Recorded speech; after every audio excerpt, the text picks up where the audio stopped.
الرحمن الرحيم يا أيها الذين آمنوا كتب عليكم الصيام كما كتب على الذين من قبلكم لعلكم تتقون أياما معدودات صدق اللہ العظیم۔ دوستو، ان آیات شریفہ میں رمضان المبارک کے روزے اور اس کے متعلق کچھ احکام بیان کیے گئے ہیں۔ ایک تو یہ کہ رمضان سے پہلے میں نے آپ کے سامنے اس کی تفسیر کی تھی، اور دوسرے یہ کہ انشاءاللہ العزیز اللہ تعالیٰ جب تک سلامت رکھے ہر سال رمضان سے پہلے آپ اس آیت شریفہ کی تفسیر سنا کریں گے، اور اس کے ساتھ ساتھ میں اس کی تفسیر کر رہا ہوں تاکہ تسلسل باقی رہے اور درمیان میں قرآن پاک کا کچھ حصہ نہ چھوٹ جائے۔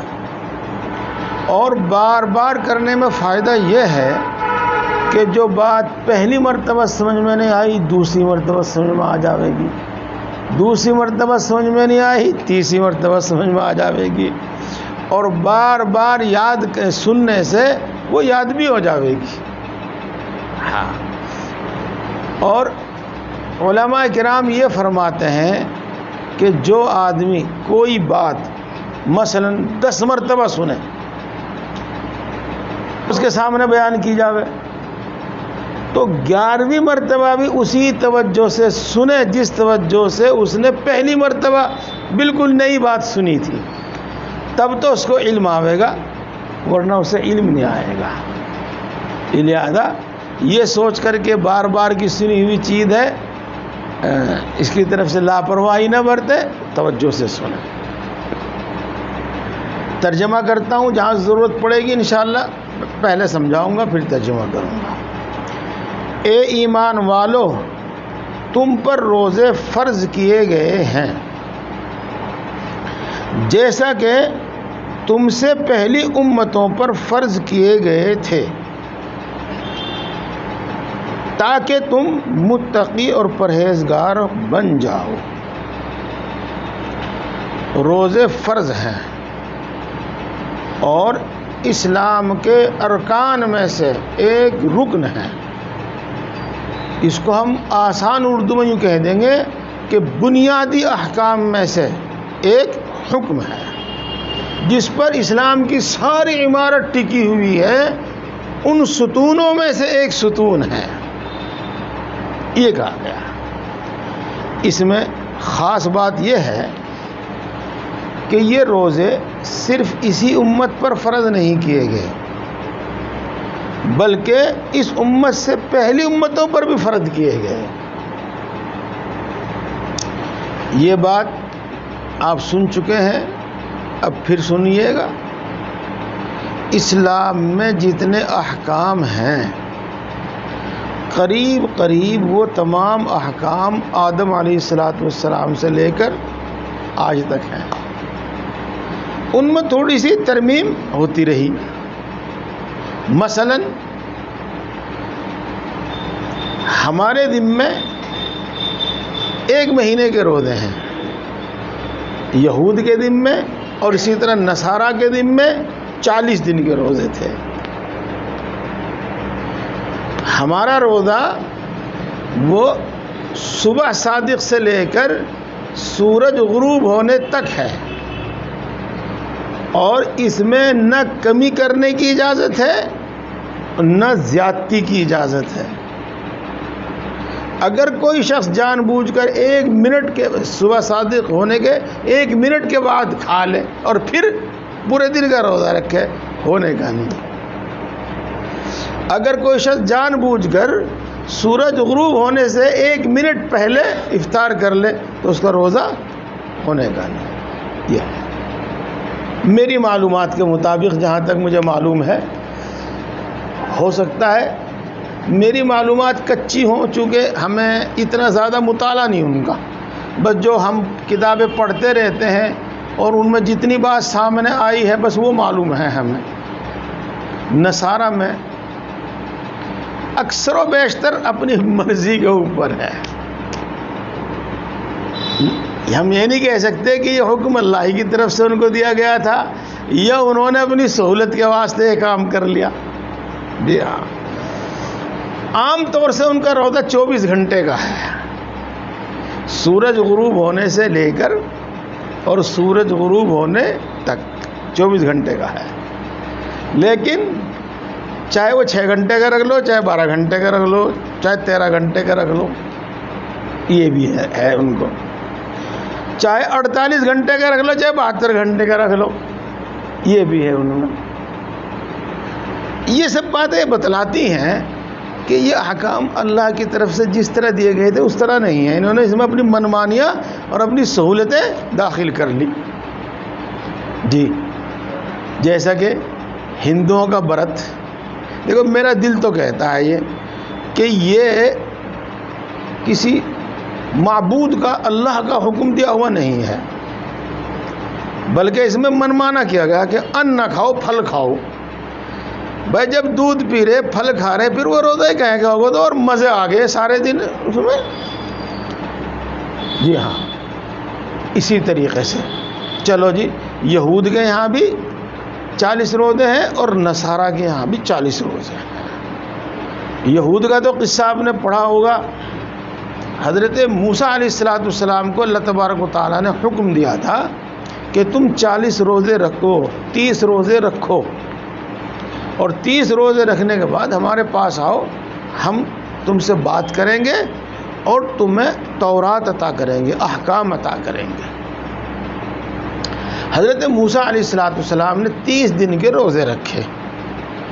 پھر جو منہ میں بدبو وغیرہ ہوئی تو اس کو اچھی طرح صاف کر کے اللہ تبارک و تعالیٰ کے سامنے، یعنی کوئی طور پر گئے تاکہ اللہ تبارک و تعالیٰ سے ہم کلامی ہو تو منہ میں کوئی بدبو نہ ہو، صاف ہو. اللہ تبارک و تعالیٰ نے ارشاد فرمایا کہ موسیٰ، یہ روزے رکھنے کی وجہ سے منہ میں جو بدبو ہو جاتی ہے یہ تو ہمارے نزدیک مشک کی خوشبو سے بھی زیادہ بہتر ہے، لہذا 10 روزے اور رکھ کے آؤ اور اسی بدبو کے ساتھ آؤ جو خالی پیٹ رہنے کی وجہ سے منہ میں ہو جاتی ہے. تو 10 روزے اور رکھے انہوں نے اور پھر گئے طور پر اور تورات ان کو عطا کی گئی. اس طریقے سے موسیٰ علیہ السلام نے 40 روزے رکھے، تو یہود بھی 40 روزے رکھتے ہیں. یہ یہاں خاص بات یہ بتا تو دی میں نے، پھر بتا دوں. یہ بات حضرت مولانا مفتی شفیع صاحب رحمۃ اللہ علیہ نے لکھی ہے کہ من قبلکم میں آدم علیہ السلام سے لے کر عیسیٰ علیہ السلام تک سب انبیاء داخل ہیں اور قریب سبھی امتوں میں روزے تھے. البتہ ان کی کیفیت الگ الگ تھی، جیسے کہ میں نے آپ کو کچھ بتایا. روزے کی خاصیت یہ ہے کہ اگر آدمی روزہ صحیح طریقے سے رکھے تو اس کے اندر پرہیزگاری پیدا ہوتی ہے. پرہیزگاری کا کیا مطلب؟ اللہ کی نافرمانی سے بچنے کی طاقت اور جذبہ پیدا ہوتا ہے انسان کے اندر. اللہ کی نافرمانی 2 طریقے سے ہو جاتی ہے. جن کاموں کا حکم دیا ہے ان کو نہ کرے، نافرمانی ہو گئی. جن کاموں سے بچنے کا حکم دیا ہے، نہ کرنے کا حکم دیا ہے، ان کو کرے، نافرمانی ہو گئی. تو روزے کی خاصیت یہ ہے کہ اس سے احکام پر عمل کرنے کا جذبہ پیدا ہوتا ہے اور گناہوں سے بچنے کا جذبہ پیدا ہوتا ہے. لعلکم تتقون کا مطلب ہوا ایام معدودات، چند دنوں کے روزے. اوپر آیت شریفہ میں یہ تو بتایا گیا کہ تمہارے دن میں روزے فرض ہیں، یہ نہیں بتایا گیا کہ کتنے روزے فرض ہیں. اس آیت شریفہ میں بھی یہ بات صاف نہیں بتائی، بتلایا کہ چند دنوں کے روزے ہیں بس. آگے بتاؤں گا، پھر آگے گا. یہاں اللہ تبارک و تعالیٰ نے روزہ فرض کرنے کے ساتھ ساتھ ایک سہولت عطا فرمائی امت کو. بار بار آپ سنتے ہیں نا، دین کے اندر سہولت ہے، دین کے اندر سہولت ہے. اگر ہم مسائل جانیں، مسائل سے واقف ہوں تو پتہ چلے کہ اسلام کے اندر، دین کے اندر کتنی سہولت ہے. فمن كان منكم مريضا او على سفر فعدة من ایام اخر. تم میں سے جو شخص بیمار ہو یا کوئی شخص سفر میں ہو تو اس کے ذمے دوسرے دنوں کا شمار ہے۔ اگر کوئی شخص بیمار ہو اور ایسا بیمار ہو کہ روزہ رکھنے سے اس کی بیماری بڑھ جاوے گی یا روزہ رکھنے سے اس تندرستی ملنے میں، شفا ملنے میں، ٹھیک ہونے میں دیر لگے گی، یا اس سے آگے بڑھ کر خدا نخواستہ روزہ رکھنے سے موت کا اندیشہ ہے، کوئی ہو اس طرح کی بیماری، تو ایسے شخص کے واسطے اجازت ہے کہ وہ رمضان کے مہینے میں روزے نہ رکھے۔ جی چلو، اس کا فیصلہ کون کرے گا کہ یہ ایسی بیماری ہے؟ جی ایسا ڈاکٹر، ایسا حکیم جو شریعت کے مسائل سے بھی واقف ہو اور بیماریوں سے بھی واقف ہو، اسے پتہ ہو کہ کس بیماری میں روزہ چھوڑنے کی اجازت ہے، کس میں نہیں ہے، اور یہ بھی پتہ ہو اس کو کہ یہ واقعی ایسی بیماری ہے کہ اس میں روزہ نقصان دے گا، لہذا روزہ نہ رکھے، وہ یوں کہہ دے۔ اور دوسری صورت دوستو یہ ہے کہ انسان کا اپنا خود کا تجربہ ہو، خود کا تجربہ ہو۔ اس کی ایک مثال دیتا ہوں۔ آج کل شوگر کا مرض بہت بڑھ گیا، اس میں اکثر و بیشتر دو چیزیں ہیں، ایک تو پیاس زیادہ لگتی ہے اور ایک بھوک زیادہ لگتی ہے۔ جن کی بیماری بڑھ جاتی ہے وہ تو گھنٹے، ڈیڑھ گھنٹے، 2 گھنٹے کے بعد کچھ نہ کچھ کھاتے ہیں، نہیں تو کام گڑبڑ ہو جاتا ہے۔ ایسے پیاس بھی زیادہ لگتی ہے، تو ایسے شخص نے روزہ رکھ کے دیکھا اور روزہ رکھنے میں اس کو ایسی پیاس لگی کہ گویا کہ اس کی جان پر بن آئی، یوں کہہ دو، ایسی بھوک لگی کہ جان پر بن آئی۔ اس نے 2 مرتبہ روزہ رکھا، 3 مرتبہ روزہ رکھا، اور ہر مرتبہ ایسی اس کی حالت ہوئی تو اب اس کو ڈاکٹر کے فیصلے کی ضرورت نہیں، یہ خود یہ طے کر سکتا ہے، طے ہو گیا کہ وہ روزہ رکھنا اس کے لیے نقصان دہ ہے، تو یہ روزہ بعد میں رکھ لے گا، آگے آئے گا اس کا بیان۔ اسی طریقے سے اگر کوئی شخص شرعی سفر پر ہو، سفر میں ہو، شرعی سفر یعنی 77 کلومیٹر جانے کی نیت سے وہ اپنی بستی سے باہر نکل جاوے، یہ تو اب وہ مسافر ہو گیا، اپنی بستی سے باہر نکل گیا۔ جی ہاں، مثال کے طور پر سمجھو ایک شخص کا مکان عیدگاہ پہ ہے، تو جب تک، اور اس کو جانا ہے کاندلے کی طرف، تو جب تک وہ رہے، آپ جہاں تک مکان بنے ہوئے ہیں کاندلہ روڈ پر، جہاں تک مکان بنے ہوئے ہیں، جب تک وہ وہاں رہے گا، اس کے اندر رہے گا، عیدگاہ پہ تو چلا اور ابھی وہ راستے میں ہے وہاں تک جہاں تک مکان بنے ہوئے ہیں، تو وہ مسافر نہیں ہے۔ اس کا فرق اس سے ظاہر ہوگا کہ اگر وہ نماز پڑھنے لگے مثلاً اڈے والی مسجد میں آ کے یا کاندلے اڈے پہ جا کے، تو اس کو پوری نماز پڑھنی پڑے گی، اور جب وہ ان مکانوں سے باہر نکل جائے گا، آبادی سے باہر نکل جائے گا، تو اب وہ مسافر ہو جائے گا۔ اب اگر وہ مثلا نماز پڑھنے لگے، آگے جا کے ملک پور میں نماز پڑھنے لگے، تو وہ کاندلے میں جا کے نماز پڑھنے لگے، تو وہ قصر کرے گا، 2 رکعت پڑھے گا۔ تو یہی معاملہ روزے کے اندر بھی ہے، 77 کلومیٹر کے ارادے سے وہ چلے اور اپنی بستی سے باہر نکل جائے تو وہ مسافر ہو جاتا ہے۔ اس سے زیادہ کا ارادہ ہے تو بدرجہ والا مسافر ہو جائے گا، اس سے کم کا ارادہ ہے تو مسافر نہیں ہوگا۔ مان لو 65 کلومیٹر 70 کلومیٹر جانے کا ارادہ ہے تو مسافر نہیں ہوگا، اور اس کے لیے روزہ رکھنا ضروری ہوگا۔ بیمار کی تو بات ہوگی کہ تو بہرحال جب اس پوزیشن میں ہوگا کہ روزہ نہیں رکھ سکے گا، اس کے لیے تو روزہ نہ رکھنے کی اجازت جب ہی ہوگی۔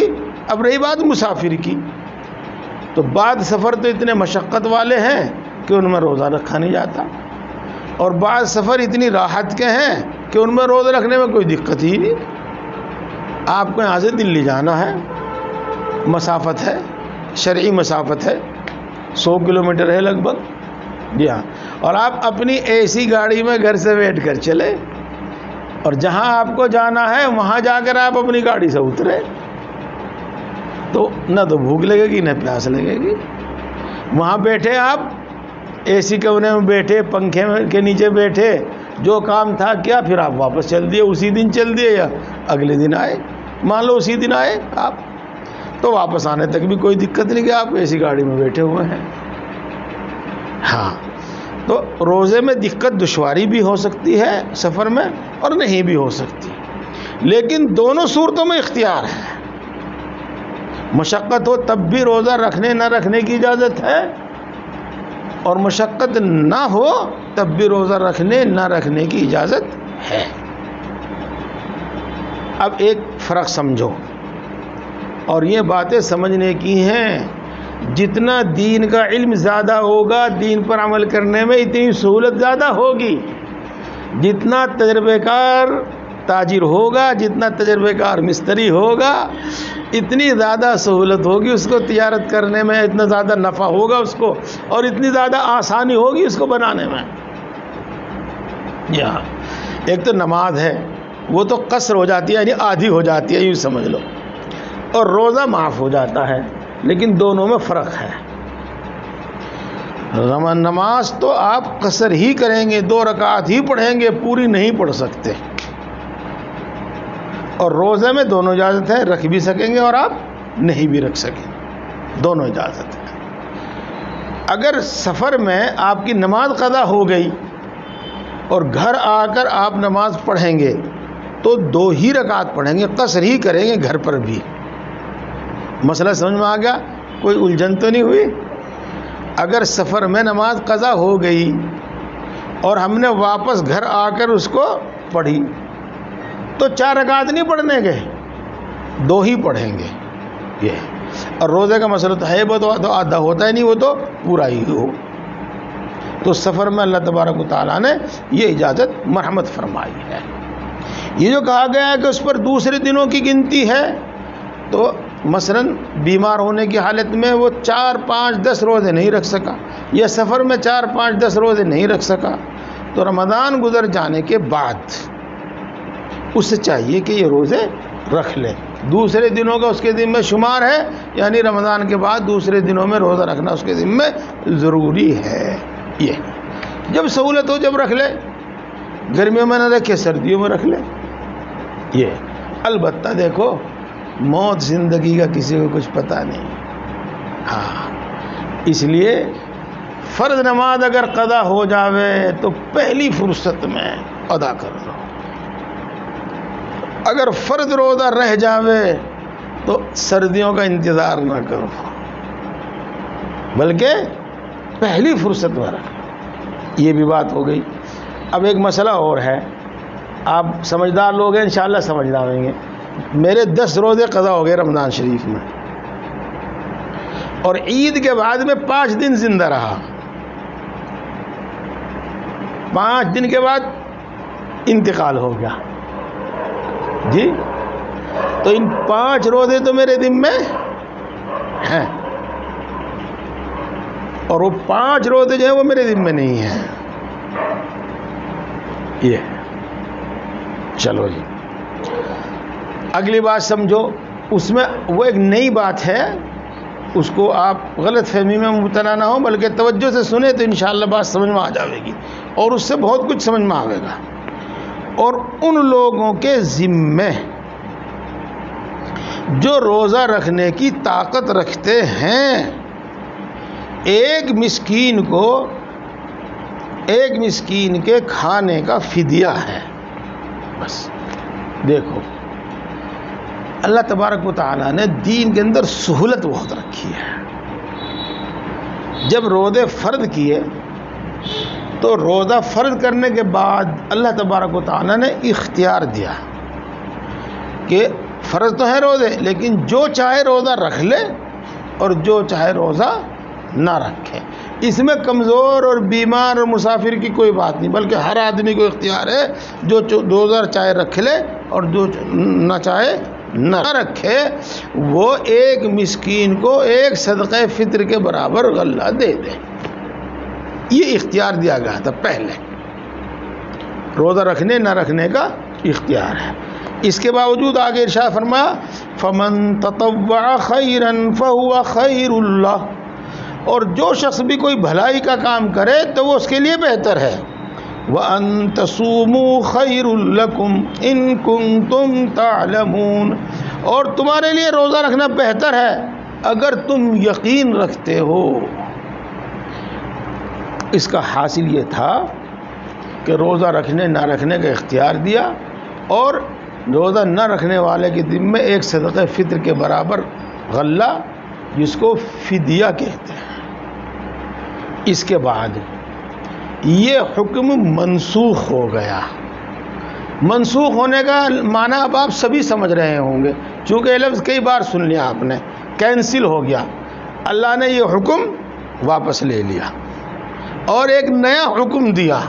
وہ نیا حکم کیا دیا؟ شہر رمضان الذی انزل فیہ القرآن ھدی للناس وبینات من الھدی والفرقان. رمضان کا مہینہ وہ مہینہ ہے جس میں قرآن کریم نازل کیا گیا ہے، جو قرآن کریم تمام انسانوں کے واسطے ہدایت ہے، اور جو قرآن کریم ہدایت کی صاف صاف باتیں بیان کرتا ہے، اور وہ قرآن کریم جو حق اور باطل میں فرق کرنے والا ہے. فمن شہد منکم الشہر فلیصم، پھر تم میں سے جو شخص بھی رمضان کے مہینے میں موجود ہو اس کو روزہ رکھنا ہوگا. پہلے تو وہ حکم تھا جو بار بار میں نے آپ کو بتا دیا. اب جب یہ آیت شریفہ نازل ہو گئی تو اس میں وہ حکم کینسل کر دیا گیا، اور یہ کہا گیا کہ اب سب کو روزہ رکھنا ہوگا. آسان سے الفاظ میں کہہ دوں، پہلے روزے کا حکم اختیاری تھا، رکھو یا نہ رکھو. پھر جب یہ آیت شریفہ نازل ہوئی تو حکم یہ اب پرماننٹ ہو گیا، لازم ہو گیا، ہر آدمی پر لازم ہو گیا. اب اس میں یہ اختیار نہیں رہا کہ چاہے رکھ لو یا نہ رکھ لو، اور طاقت رکھنے والا بھی فدیہ دے دے، اب یہ اختیار نہیں رہا. ہاں، بیمار اور مسافر کے لیے وہی حکم ہے، اور اس حکم کو اللہ تبارک و تعالیٰ آگے دہرا رہے ہیں. اس میں اور کچھ باتیں ہیں جن پر یقین ضروری ہے اور جس کے بارے میں جاننا ضروری ہے. اللہ تبارک و تعالیٰ نے قرآن پاک شب قدر میں اتارا ہے، اور شب قدر رمضان میں. انا انزلناہ فی لیلۃ القدر، اس صورت شریفہ میں یہ بات بیان کی گئی ہے. تو رمضان کی ایک فضیلت تو یہ ہے کہ اس مہینے میں ہم کو احکام دیے گئے، دین دیا گیا، قرآن دیا گیا، احکام دیے گئے. ایک بات. اور دوسری بات جو جانی پہچانی ہے کہ قرآن پاک تھوڑا تھوڑا 23 سال میں نازل ہوا. تو قرآن پاک کی ابتدا تو ہو گئی تھی شب قدر میں، رمضان میں، اور اس کے بعد پھر یہ تھوڑا تھوڑا نازل ہوتا رہا 23 سال تک. جی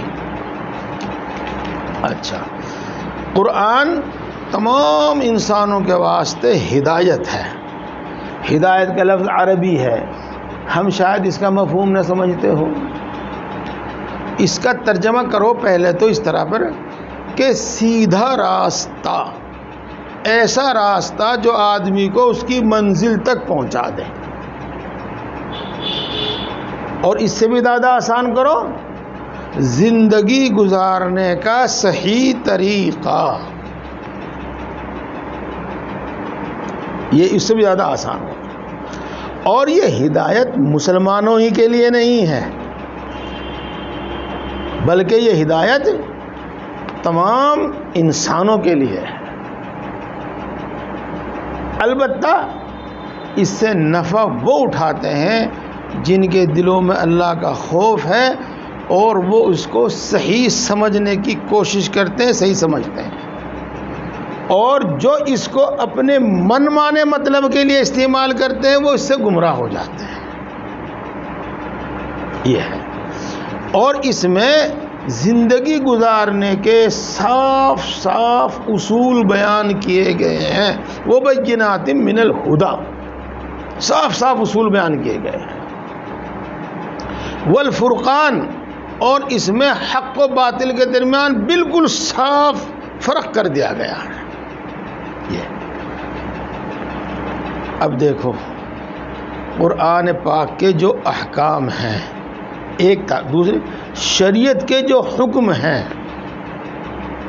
وہ زندگی گزارنے کے بالکل صاف صاف اصول ہیں. ان کو اپنے واسطے مشقت نہ سمجھو، وہ مشقت نہیں، دشواری نہیں. جو ان کو اپنے لیے دشوار سمجھے وہ بات الگ ہے.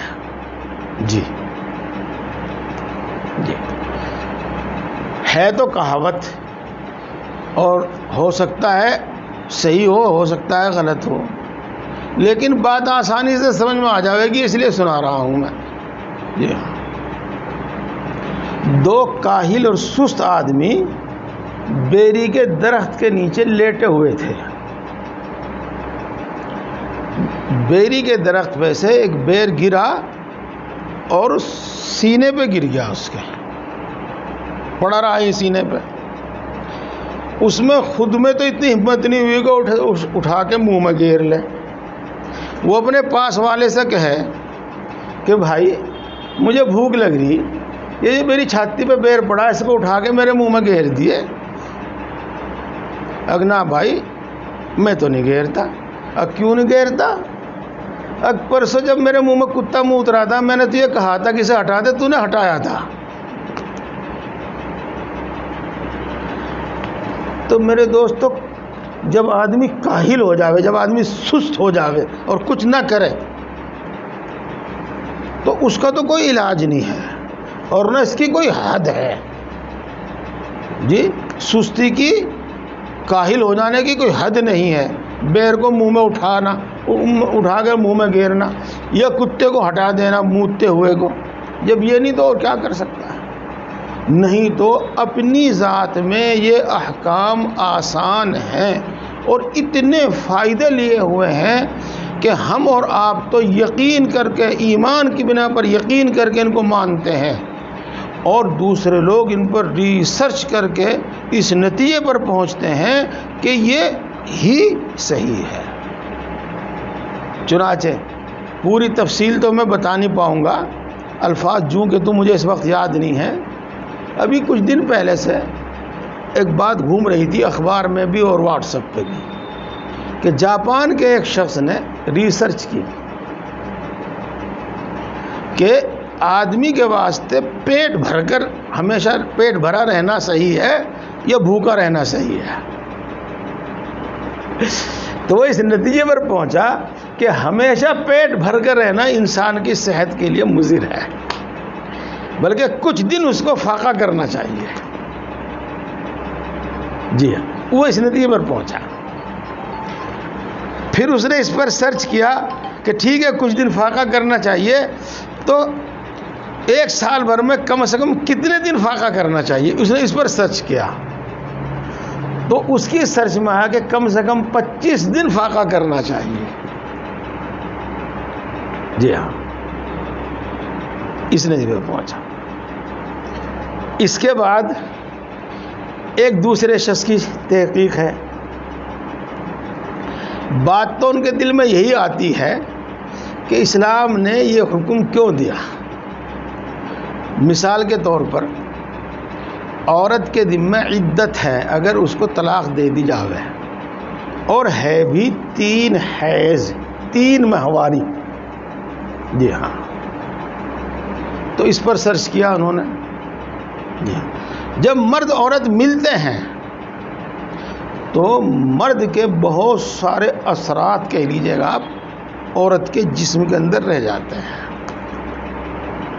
جی ہاں، اور وہ رفتہ رفتہ مطلب 30 دن میں اتنے % ختم ہو جاتے ہیں اور 60 دن میں اتنے % ختم ہو جاتے ہیں اور 90 دن میں اتنے % یعنی بالکل ختم ہو جاتے ہیں. تو جب ایک عورت جس کا نکاح ہو چکا ہے اس کو طلاق دی گئی، ظاہر بات ہے کہ بس اس کو دوسرے مرد سے نکاح کر لینا چاہیے. جب وہ دوسرے مرد کے پاس پہنچے تو اس طریقے سے پاک صاف پہنچے کہ جس کے پاس پہلے وہ تھی نا اس کے کوئی اثرات اس کے اندر نہ ہو. ہاں جی ہاں، یہ تو میں نے آپ کو 2 بات بتا دی، شاید نہیں ہو. اور ایک بات مشہور ہے بہت، پہلے بھی آپ نے سنی ہوگی. ایک ہائی لیول کی دعوت میں شریک تھے لوگ، تو کھانے سے پہلے ہاتھ دھوئے. ان میں سے ایک صاحب جو پڑھے لکھے تھے اپنے حساب سے، انہوں نے ہاتھ دھو کے تولیے سے نہیں پوچھے. ایک میرے جیسا ملا جی بھی تھا، اس نے بھی ہاتھ دھو گئے، تولیے سے نہیں پوچھے. باقی سب لوگوں نے کھانے سے پہلے ہاتھ دھو کے صابن سے تو بغیر صابن کے تو تولیے سے ہاتھ پوچھے. جی ہاں، تو ایسے میں سوال پیدا ہو جاتا ہے. بعض مرتبہ تو لوگ تولیہ پیش کرنے لگتے ہیں پہلے بھی.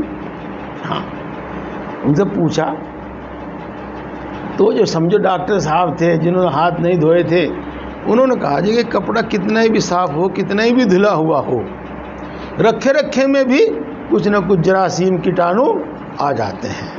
جب ہم ان سے ہاتھ پوچھیں گے تو ہاتھوں پہ وہ رہ جائیں گے. پھر جب ہم کھانا کھاویں گے تو وہ ہمارے منہ میں ہمارے اندر چلے جائیں گے. یہ ہوا. ڈاکٹر صاحب نے تو بتایا. ملا جی سے پوچھا، میں ملا جی اس لیے کہہ رہا ہوں کہ جس کو حقارت سے کہا جاتا ہے حالانکہ وہ اللہ پر ایسا ایمان اور یقین رکھنے والا ہوتا ہے. انہوں نے کہا کہ ہمارے نبی صلی اللہ علیہ وسلم نے کھانے کا جو طریقہ بتایا ہے اس میں یہ کہا ہے کہ پہلے ہاتھ دھو اور کسی چیز سے مت پوچھو، اور کھانے کے بعد ہاتھ دھو. اب آپ ان کو پوچھ سکتے ہو، پوچھنا بلازم نہیں ہے لیکن اب پوچھ سکتے ہو. تو میں یہ کہہ رہا ہوں کہ زندگی گزارنے کے واضح صاف اصول موجود ہیں. اور دوستو بات زیادہ باریک ہو جاتی ہے، ہر آدمی کی سمجھ میں نہیں آتی. نہیں تو حضرت مولانا شاہ ولی اللہ صاحب دہلوی رحمۃ اللہ علیہ کی کتاب پڑھو، حجت اللہ البالغہ. ہاں ویسے میرے بھی بس کی نہیں، آپ بھی نہیں سمجھ پائیں گے، وہ تو بات ہے بہت اونچے درجے کی چیز ہے. اس میں جو کچھ بیان کیا گیا ہے اگر اس کو آدمی سمجھ لے اور اس پر یقین کرے تو معلوم ہو جاوے کہ واقعی زندگی گزارنے کے صحیح اصول یہی ہے. جی ہاں، ایک اور بھی ہے حضرت مولانا اشرف علی صاحب تھانوی نور اللہ مرقدو کی کتاب، جی اس کا بھی ایسا ہی نام ہے، اسلامی احکام عقل کی نظر میں، اور پھر دوسرے ناموں سے بھی اس کو چھاپ دیا گیا ہے. وہ بھی. اب آگے چلتے ہیں. اور وہ حق و باطل کے درمیان فرق کرنے والا ہے. ایک مثال کے طور پر میں کہوں، عیسائی یوں کہتے ہیں کہ ہم توحید کے قائل ہیں، یعنی ایک معبود کو مانتے ہیں. لیکن آپ اگر ان کے اس عقیدے کو سمجھنا چاہیں تو زندگی بھر نہیں سمجھ سکتے. اور 2000 سال لگ بھگ ہو گئے ہیں، 2100 سال بلکہ 2000 سال ہو گئے ہیں لگ بھگ، آج تک وہ اس کو سمجھا نہیں سکے. یہ اب آ جاؤ تم ہاں، اور یہی حال سمجھ لیجئے گا آپ. مثلا یہ جو ہندو ہیں، آپ ان کے پڑھے لکھے آدمی سے بات کرو گے تو وہ بھی کہیں گے ہم تو ایک ہی کو ماننا ہے. پھر ان سے پوچھا جاوے کہ تم سانپ کی پوجا کیوں کرتے ہو، بندر کی پوجا کیوں کرتے ہو، اور پیپل کی پوجا کیوں کرتے ہو، فلاں فلاں کی، تو وہ آپ کو اس طرح کی باتیں سمجھاویں گے جو سمجھ میں نہیں آنے گی. جی ہاں. اب آ جائیے اسلام میں. اس کو اتنا صاف بیان کیا کہ جس کے سمجھنے میں کوئی دشواری ہی نہیں ہے. وہی ایک تنہا عبادت کا مستحق ہے.